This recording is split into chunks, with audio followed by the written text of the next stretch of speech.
Well, how's everyone doing today? Here we are again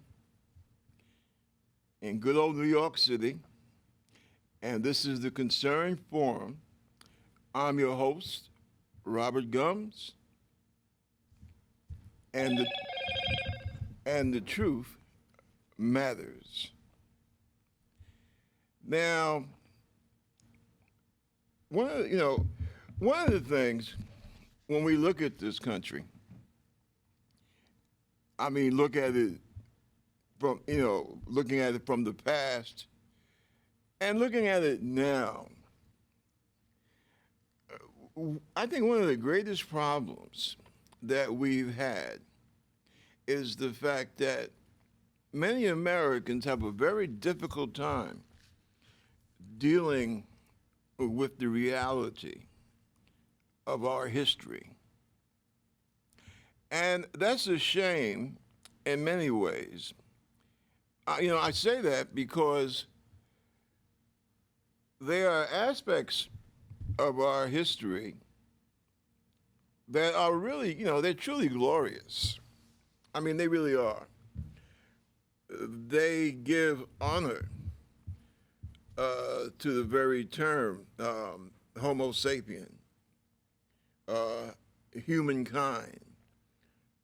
But there are other aspects of our history that, my God, a gang of so-called savages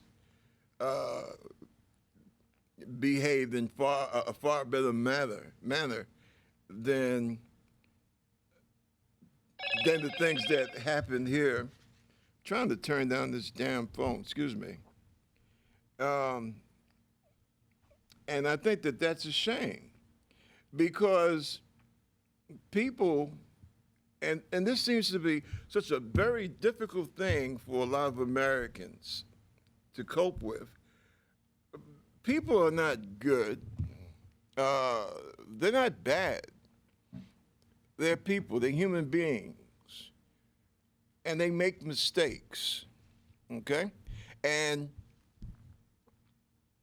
if you follow the nature of American society, it's laid out there right in front of your eyes.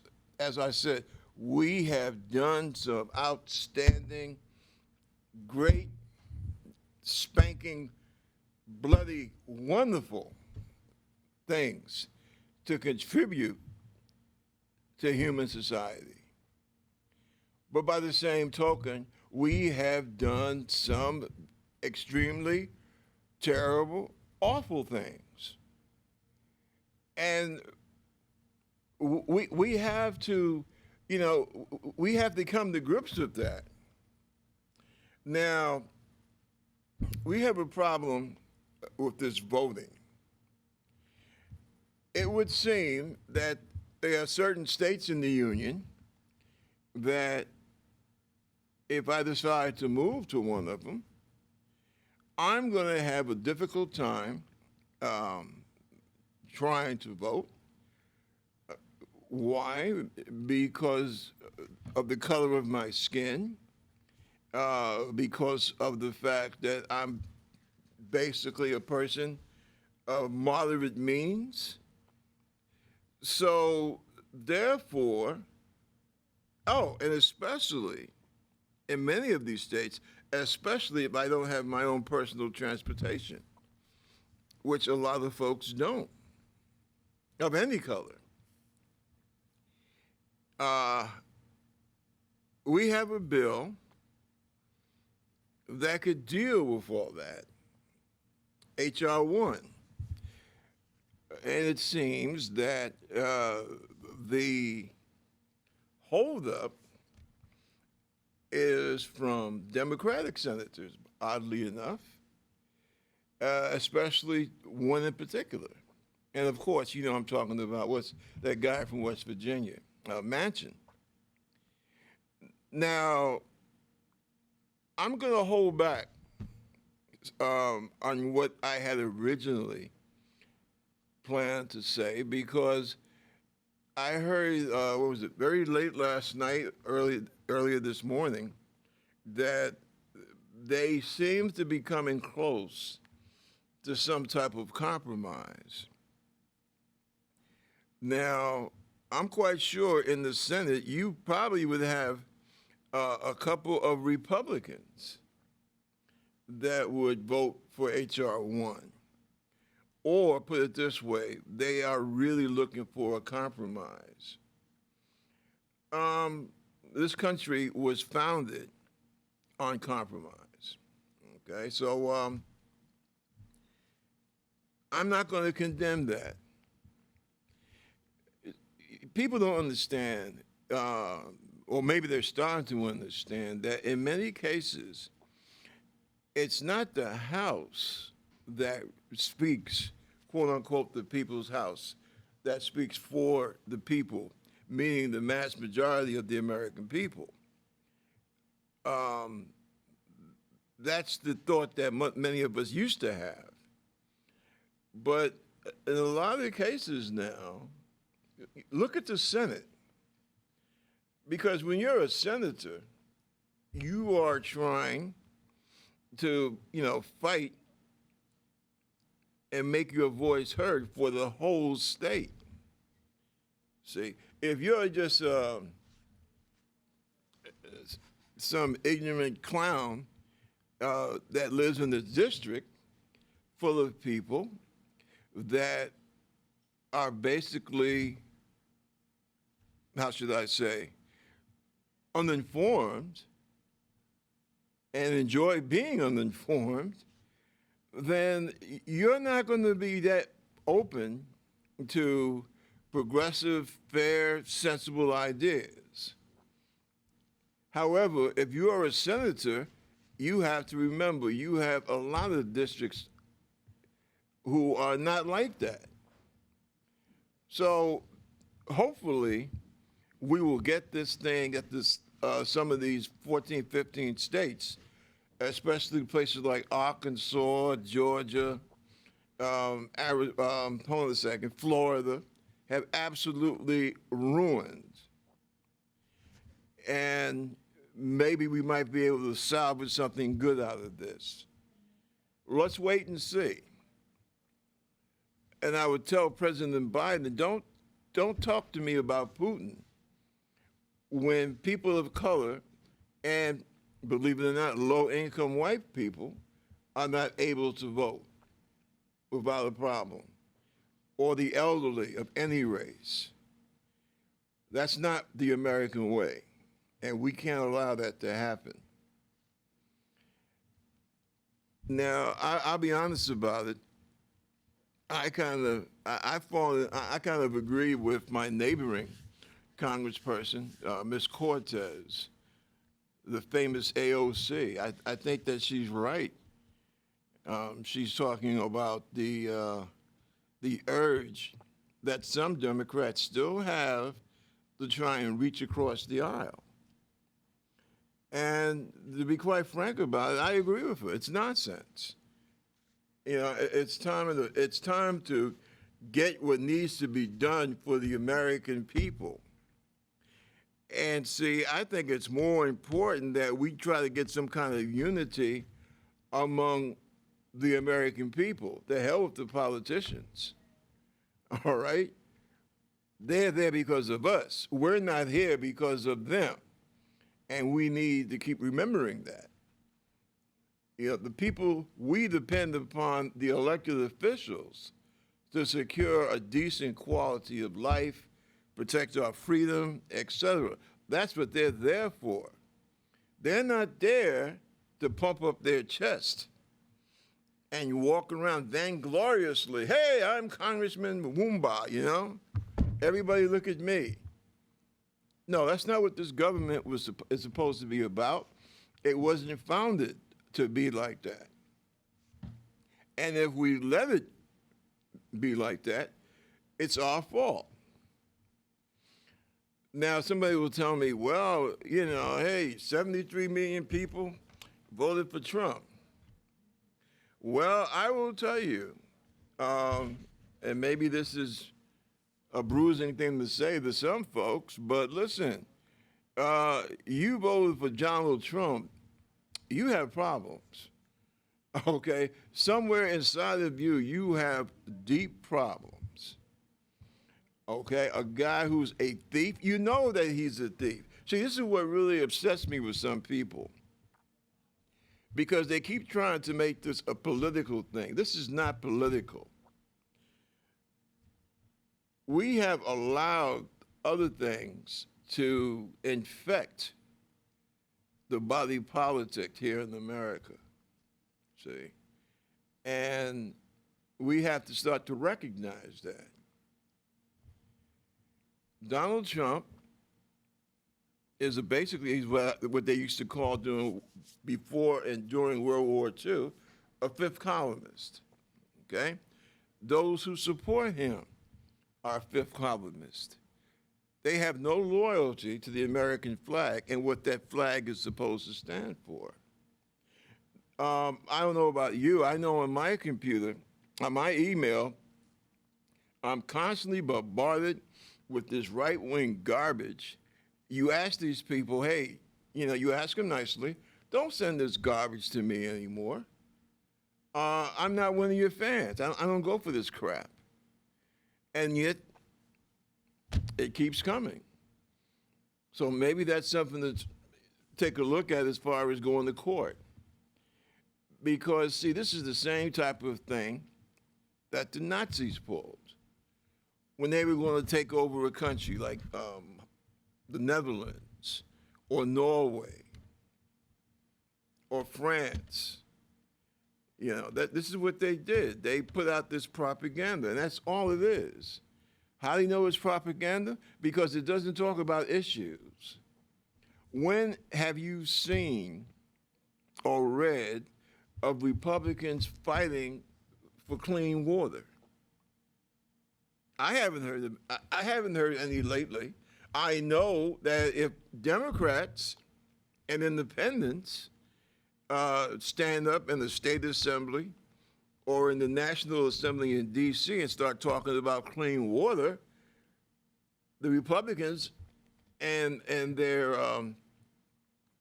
helpers are going to start screaming, radicals. They want to have clean water for every American. That's what they do. That's what they do to Cortez and to those folks who are progressive in Congress, who they call the Squad. That's what seriously, that's what they attack them with.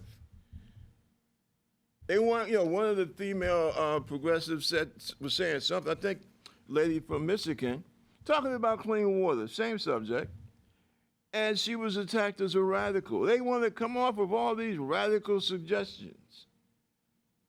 So fighting for clean water now in the 21st century is a radical idea. Trying to make sure that women don't die in childbirth is a radical idea. And see, this is the problem. This is one of the basic problems. Excuse me. Hello, Moto. Listen, I'm sorry, I can't talk now. I'm on the air. Call me back.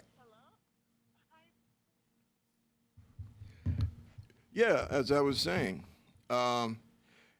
this whole thing about anything that helps people is wrong, is radical, is communistic, is socialistic, it's bad.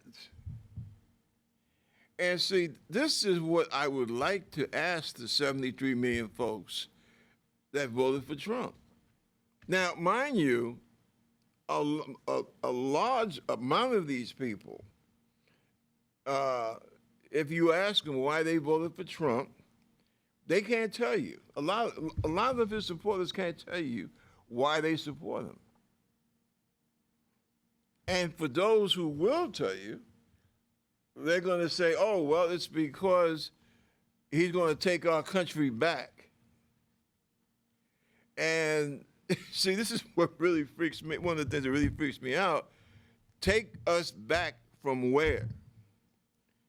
Where were we before Donald Trump came into the White House? Because to hear them tell it, it would seem there was some big giant somewhere, and he had the whole United States of America in his pocket, right? And Donald Trump single-handedly fought the big giant and took America out of his pocket. Now this is a guy, Trump, basically, he has a reputation here in New York for, grabbing everything that's not nailed down. And when I hear people talk about Trump, there was these people in some of these red states, they say, I take the word of Donald Trump more than I would take the word of Jesus. Well, I'm going to tell you something. If you are taking the word of Donald Trump, you left Jesus a long time ago. Because believe me, Donald Trump and Jesus Christ have nothing in common with each other. For real. And that puts me in mind of something else. There was in the last couple of days, there was one of those hearings in the House, right? And they had my boy, the FBI director, what's his name, Ray. He was up there, right? And he's got to answer the questions from some of these goofy ass congressmen. Most of these guys, they couldn't tell their rear end from a hole in the ground. And these Republicans, and they're saying, well, how come, the feds are not investigating Black Lives Matter? Oh, and here goes one. Now, they started to kind of back a little teeny bit off of Black Lives Matter. But their mouth waters when you're talking about Antifa, right? How come they're not investigating Antifa and their violence? And I'm like, wait, what the hell are you talking about? And then this guy says, well, what about all the disruptions over the summer, right, that were violent? Listen,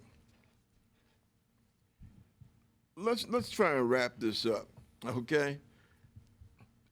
There is a difference when people in a community rise up in righteous indignation because they feel that law enforcement in that area, in that given area, is perpetually using violence towards, to the point of killing people that happen to look like them.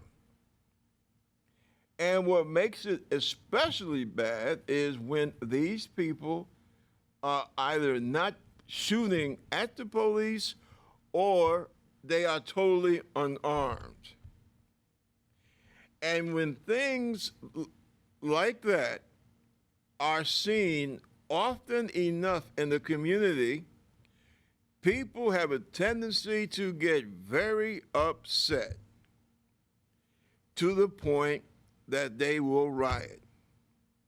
And one of the things that really pisses me the hell off is that in this country, we are so, how did my man put it? The United States of denial, okay? Because we are so inept, we are so ignorant as to who we are, where we have been, and what we have done as a nation, that a lot of times to get in a conversation like that congressperson, right, that raised these stupid ass issues, and I'll explain exactly why I call them stupid. This guy sat there and he said, well, I know all about anti-fascism.